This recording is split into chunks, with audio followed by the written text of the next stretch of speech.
Ashama harka fuunii kabajamtoonni fi hordoftoonni maatii maastootaa kan keessan kan biyya keessa jirtanis kan biyya ambaa keessa jirtanis nageenyi jaalalli waaqayyo isiniif haa baay'atu jecha akkasumas warri viidiyoo kiyya laayikii sheerii gochaa jirtan dhugumaan dhugaatti galatooma waaqayyo isin haa eebbisu eebbifamaa akkasumas wanni jechuu barbaade video hojjetarratti ijoollee baay'een laayikii sheerii gochaa jirtan dhugumaan dhugaatti guddaa galatoomaa isiniin jedha. Video san keessatti dammoo obboleettiin koo waleetu hiriyaan kan koo video garagaraa hojjechaa jirti. Hiriyaa kiyyaan illee walitti haasoftee hiriyaa kiyya kanaanii wanta akkana jettee waliin haasaa turte video dhaggeeffachaa turtanii video san irratti jechuudha. Maaliif ishii waan ifa ba'ee argite malee waan gwaadaa keessa jiru nagarre jechuudha. Maaliif ani turallee jechuudha.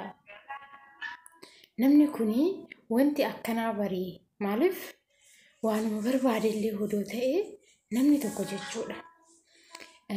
Shamara taatee fedha keetiin inni nama tokko jaalala gaafatti jechuudha. Gaafa kanammoo gaafa rakkinni sirra geemu wanti wayii sirratti uumame haga sheemisi qabu jechuudha. Gaafa wanti kuni ana durallee taana fedha kootiin inni moti. Ammas immoo eegga wanti kun raawwatameen booda nama kana gaafa guyyaa sanni jechuudha. Guyyaa dura sanii akka carraa ta'ee waan hojjechaa jira bilbila koo harkaa hin qaba. Ani bilbilli akka kaameraan baname hin agarre jechuudha. Bilbila kiyya tokko kaameraan akka baname hin agarre. Ani bilbila lama qaba. Tokko achitti gateen ba'e tokko fudhadhee ba'e jechuudha. Bilbilli kiyya tokko kanaan harkatti qabadhee ba'e suni waan hojjechaa jira garuu harka kootiin nyaatan hojjechaa jira. Nyaatan hojjedhu sanii video waraaba jedhee tanan kaameraan banamee jira. Kaameraan gisee banamu kana ani nama kana waan kana hin agarree tureyyudha. Dhiyeenya kana keessa video silkii kiyya keessa yeroo akkana wanna tokko laalee jedhu silkii kiyya keessatti arge jechuudha. Silkii kiyya kana keessa maaliif jira jechuudha.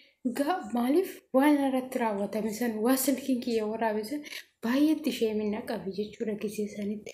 Garuu immoo jechuudha ammatti garuu inni daa'ima kiyya na fudhadhaa akkasan godhaa jedhee yeroo haasa'u kan na ajaa'ibee jechuudha.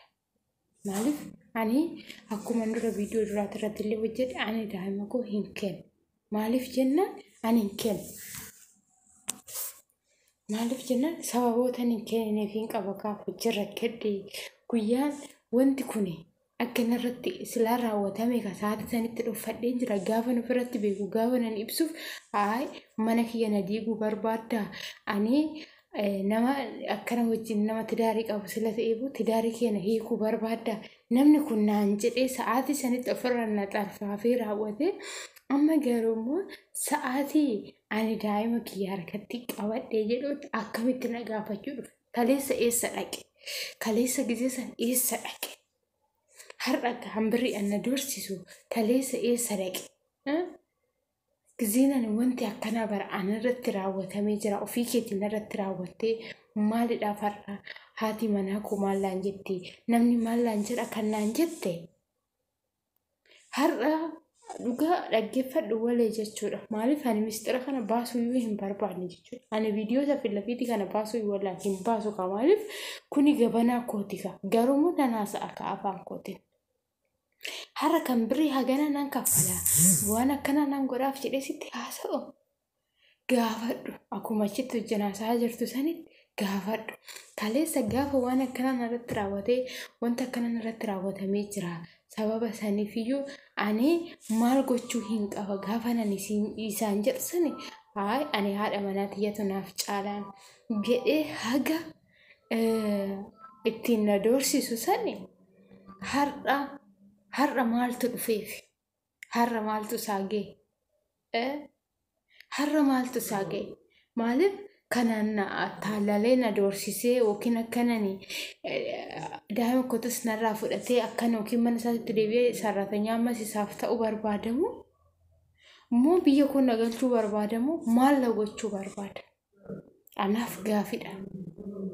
Dhugaa anaaf gaafii ana hin jenne natti ta'e viidiyoo san irratti ilaalee keessa kootitti yaada koo sammuu koo keessa galchee jedhe anaaf gaafii naaf ta'e jechuudha.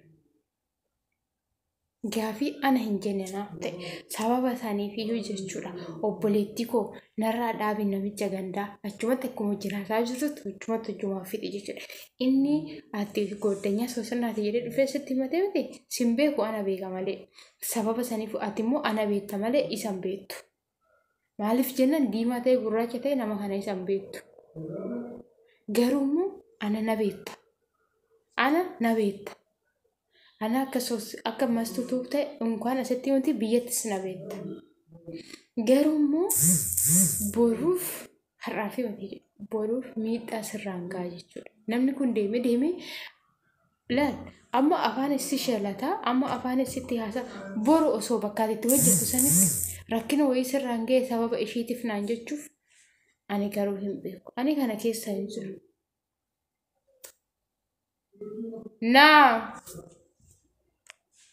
Ani keessa hin jiru.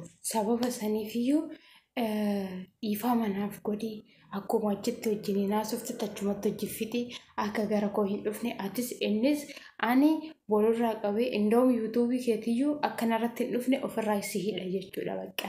Atis immoo akka yuutuubiin koo sirratti hin dhufne ofirraa na hidhi saniin ala dubbii gabaabaa atis nan beektu anis hin beeku geessa wajjin akkasitti kan itti fufte yoommoo ana caalchifatte gara koo dhufte obboleetti koo kaleessallee dhiifama siin jedhe har'allee dhiifama siin garuu immoo ani maallaqa isaatis hin barbaadu namummaa isaatis hin barbaadu baay'ee ani kanan barbaadu of qofaa fi dhahamuu koo qofa bichaa barbaadu namichi kaleessa karaa irratti nagate har'a anaaf uumaa naaf hin godhu abadan baay'ee ani ofitti murte duubis jiraadhus mataa koo ofitti taamamanii itti seeneen jira akka itti seenetti haadha daabboo lixi akkuma goote fixisanii akkan itti seenetti keechaa nan ba'a sababa saniifiyyuu kana seeneen jechuu jaaladha hordoftoonni fi kabajamtoonni maatii mastuutuuf taatan hundi keessan kana wanti narratti sa'aatii kanatti narratti raawwatamaa jiruuf jechuudha.